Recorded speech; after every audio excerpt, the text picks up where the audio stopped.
ரத்தம் அதிகரிக்க நம்ம உடல்ல ஹீமோகுளோபின் லெவல் அதிகரிக்கணும். ஆர்பிசி செல்ஸ் ரத்த சிவப்பணுக்கள் அதிகரிக்கணும். என்னென்ன பார்த்தோம்னா நம்ம பிளட்ல ஆர்பிசி, டபிள்யூபிசி, பிளேட்லெட்ஸ் இந்த செல்கள் எல்லாமே இருக்குது. ஒவ்வொன்றும் ரொம்ப ரொம்ப முக்கியம். இதில் ஆர்பிசி செல்ஸ் நம்ம உடலில் ஆக்சிஜனை உடல் முழுவதும் கொண்டு அதுவும் இந்த ஹீமோகுளோபின் அப்படின்ற வார்த்தையை நம்ம கேள்விப்பட்ட உடனே ஆமாம்ல இது எப்போவுமே நமக்கு குறைவாக தானே இருக்குது, ஸோ இதை இன்க்ரீஸ் பண்ணுறதுக்கு நம்ம இந்த ஃபுட்டெல்லாம் நம்ம சாப்பிட்றோம் இல்லையா, அப்போவும் எனக்கு வந்து ஹீமோகுளோபின் இன்க்ரீஸ் ஆகலை அப்படின்னு ஒரு பல வருஷமாக ஹீமோகுளோபின் லெவல் குறைவாக இருக்கக்கூடிய நபர்கள் நிறைய பேர் இருக்காங்க. அதாவது ஹீமோகுளோபின் லெவல் வருஷ கணக்கில் 6 கிராம் 8 கிராம் இந்த மாதிரி பார்க்கக்கூடியவங்க நிறைய பேர் இருக்காங்க. இதை நம்ம சரி செய்யணும், ஹீமோகுளோபின் லெவல் இன்க்ரீஸ் பண்ணணும்னா என்ன செய்யலாம்?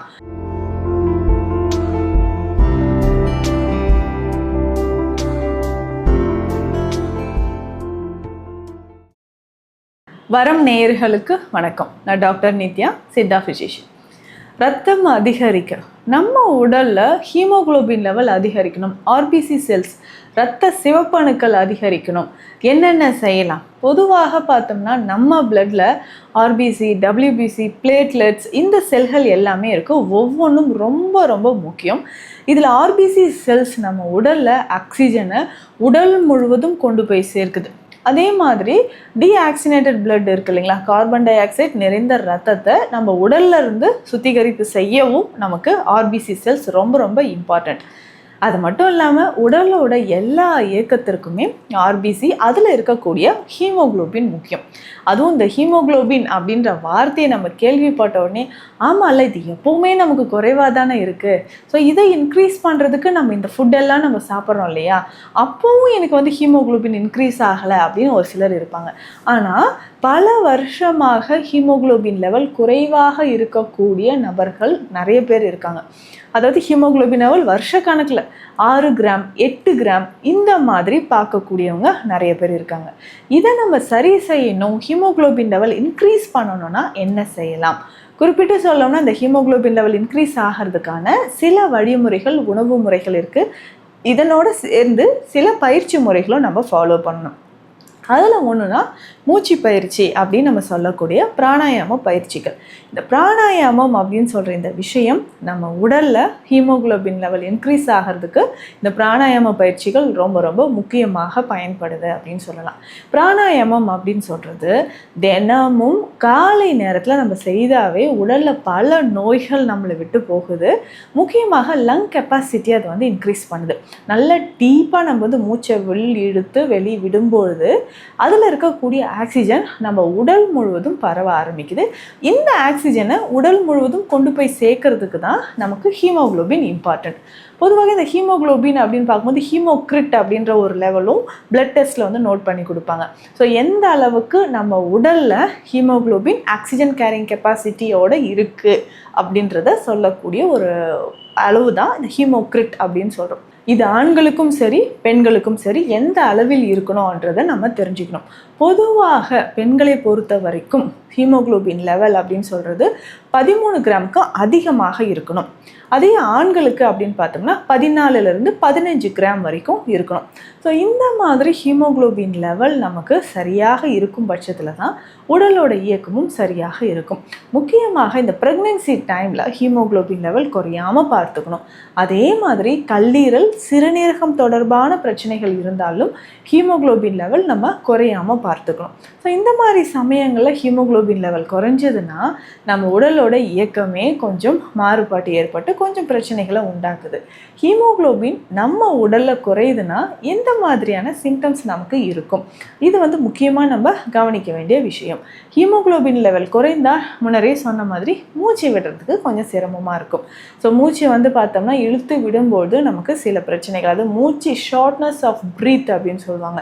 ஸோ மூச்சு விடுவதில் சிரமம் ஏற்படுறது, மூச்சு திணறல், படபடப்பு ஏற்படுறது, பால்பிட்டேஷன் ஏற்படுறது, அதிகமாக நம்ம உடலில் ஆக்சிஜன் குறையிறதுனால பார்த்தோம்னா எண்ணங்கள், நம்மளுடைய எண்ணங்கள், தாட்ஸ் எல்லாமே நெகட்டிவாக இருக்கிறதுக்கு வாய்ப்புகள் இருக்குது.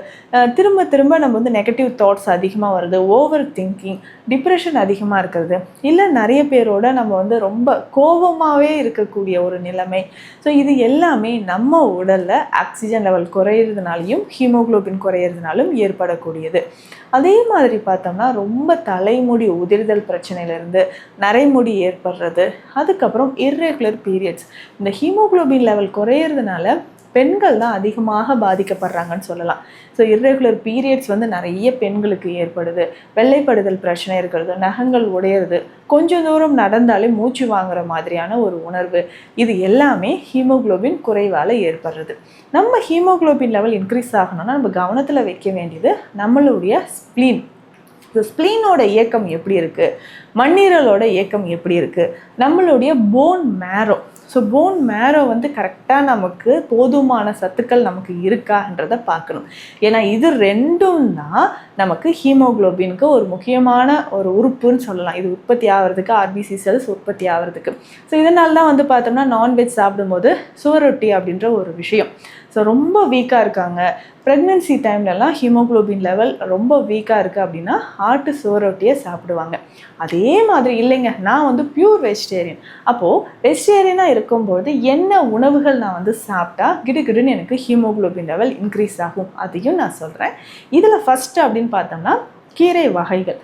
தினந்தோறும் நான் சொல்லக்கூடிய இந்த முக்கியமான கீரை வகைகளில் ஏதாவது ஒன்று நம்ம உணவில் சேர்த்து சாப்பிட சாப்பிட என்ன ஆகும்னா நமக்கு கொஞ்சம் கொஞ்சமாக ஹீமோகுளோபின் லெவல் இன்க்ரீஸ் ஆக ஆரம்பிக்கும். ஸோ அப்படி பார்க்கக்கூடிய கீரை வகைகளில் முக்கியமானது அப்படின்னு பார்த்தோம்னா முருங்கைக்கீரை ரொம்ப முக்கியமானது. முருங்கைக்கீரை, முருங்கை பிஞ்சு, முருங்கை பட்டை, முருங்கைப்பூ, இது எல்லாமே நம்ம உடலில் ஹீமோகுளோபின் லெவலை இன்க்ரீஸ் பண்ணக்கூடியது தான். சரி, முருங்கைக்கீரை மட்டுமே நம்ம குடித்தாலே நம்ம உடலில் ஹீமோகுளோபின் லெவல் இன்க்ரீஸ் ஆகும். முருங்கைக்கீரையை சூப் மாதிரி வச்சு குடிக்கணும். ஸோ அந்த கீரையை நல்லா க்ளீன் பண்ணிவிட்டு அதனுடைய ஈர்க்கு, அதாவது சின்ன சின்ன குச்சிகள் இருக்கு இல்லையா, ஸோ அதையுமே போட்டு இதனோட சீரகம், கொஞ்சமாக மிளகு, ஒரு 4 பூண்டு சேர்த்து, மறக்காமல் சின்ன வெங்காயம், இது எல்லாமே சேர்த்து நல்லா கொதிக்க வச்சு சூப் மாதிரி தினந்தோறும் நம்ம குடிச்சிட்டே வரணும். ஏதாவது ஒரு வேளையில் இதை குடிக்கும்போது நம்ம உடலில் ஹீமோகுளோபின் லெவல் இன்க்ரீஸ் ஆகும். அடுத்த முக்கியமான கீரை வகை பொன்னாங்கண்ணி. சிகப்பு பொன்னாங்கண்ணி கிடைச்சா இன்னும் சிறப்பானதுன்னு சொல்லலாம். ஸோ நம்ம உடலில் ஹீமோகுளோபின் லெவல் இன்க்ரீஸ் ஆகிறதுக்கு சிவப்பு பொன்னாங்கண்ணி ரொம்ப ரொம்ப முக்கியம். ஸோ இதை வந்து எப்படி காயக்கருப்பு முறைப்படி சாப்பிடலாம் அதையும் நான் சொல்கிறேன். கொஞ்சமாக நெய் எடுத்துக்கணும்.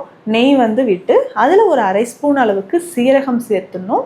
இதை வந்து இந்த கீரையை நல்லா வாஷ் பண்ணிவிட்டு அந்த நெய்யோடு சேர்த்து நல்லா வதக்கி நம்ம கொஞ்சம் ஸ்டவ் ஆஃப் பண்ணதுக்கப்புறம் வதங்கினதுக்கு பிறகு மிளகுத்தூள் கொஞ்சம் சேர்த்து சாப்பிடணும். ஸோ இதுதான் காயக்கருப்பு முறை. ஸோ பொன்னாங்கண்ணி கற்பம் அப்படின்னு சொல்கிறது இந்த மாதிரி நம்ம பயன்படுத்தும் பொழுது நம்ம உடலில் கொஞ்சம் கொஞ்சமாக ஹீமோகுளோபின் லெவல் வந்து நமக்கு இன்க்ரீஸ் ஆகிட்டே வரும்.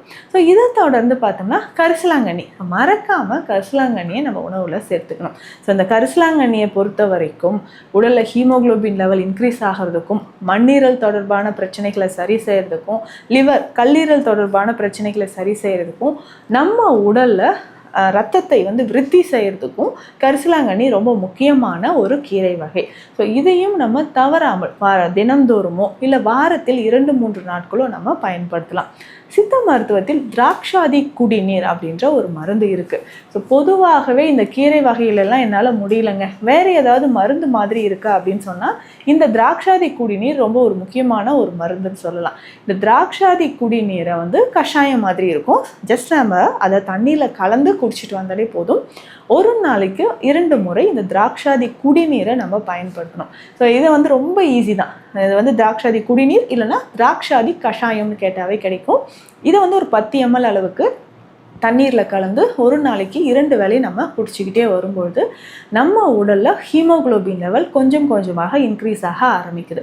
இதை தாண்டி சித்த மருத்துவத்தில் அன்னபேதி செந்தூரம், அன்னப்பவள செந்தூரம் அப்படின்ற மருந்துகள் இருக்குது. ஸோ இதையுமே நம்ம வந்து எப்படின்னா கொஞ்சமாக ஒரு அரிசி எடை எடுத்து நம்ம தேனில் கலந்து ஒரு நாளைக்கு 2 வேளை சாப்பிட்டுக்கிட்டே வரணும். ஸோ இதை வந்து மருத்துவர் அறிவுரைப்படி நம்ம எடுத்துகிட்டு வரும்போது ஒவ்வொருத்தருக்கும் ஸோ உடல் வாகுக்கு ஏற்ற மாதிரி தான் அந்த மருந்துகளை நம்ம எடுக்க போகிறோம். ஸோ அந்த மாதிரி எடுக்கும்பொழுது நமக்கு ஹீமோகுளோபின் லெவல் இன்க்ரீஸ் ஆகுது. இதையும் தாண்டி பார்த்தோம்னா நெல்லிக்காய் உணவில் சேர்த்துக்கணும், அத்திப்பழம், செவ்வாழை இது எல்லாமே நம்ம பயன்படுத்தும் பொழுது கொஞ்சம் கொஞ்சமாக ஹீமோகுளோபின் லெவல் இன்க்ரீஸ் ஆகும்.